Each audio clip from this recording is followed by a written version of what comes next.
Hello, everyone. Diana and Rebecca here with Ready Adventures. Vancouver is known as a city that is best experienced outdoors.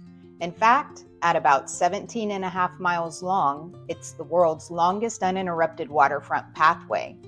Part of the pathway includes the Stanley Park seawall.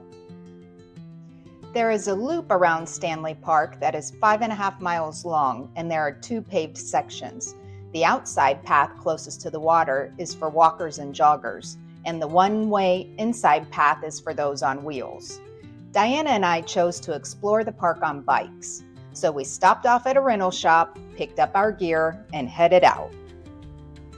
I don't think either one of us had been on a bike in over 3 years, so we were definitely putting our balance and coordination to the test. To our benefit, though, it had rained earlier in the day and it was somewhat windy and overcast, so the park wasn't too crowded.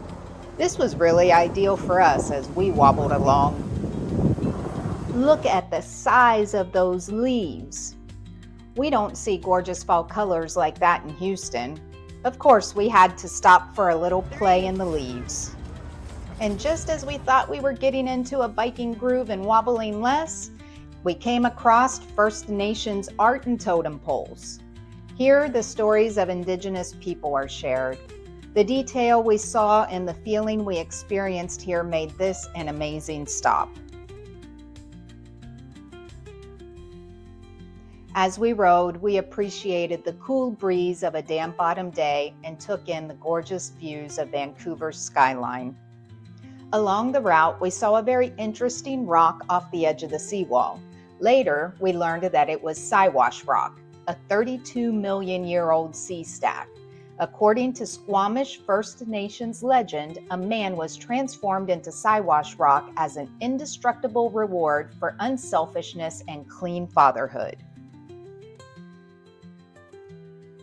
With the sun setting in the background, this beach was the perfect place to take a break and have some photo fun.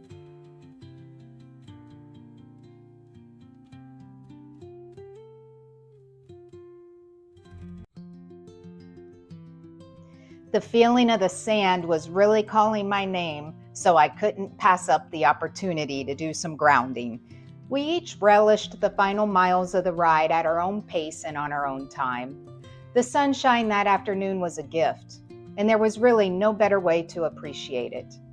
Truly, nothing clears the mind and cleanses the soul quite like nature.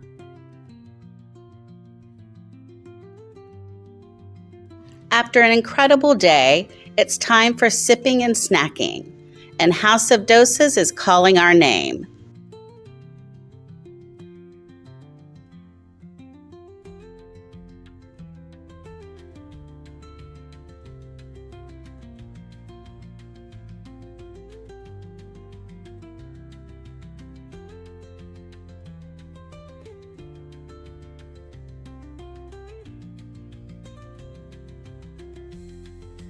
We really hope you enjoyed our adventure. Don't forget to like and subscribe. Until the next seek, sip, and snack.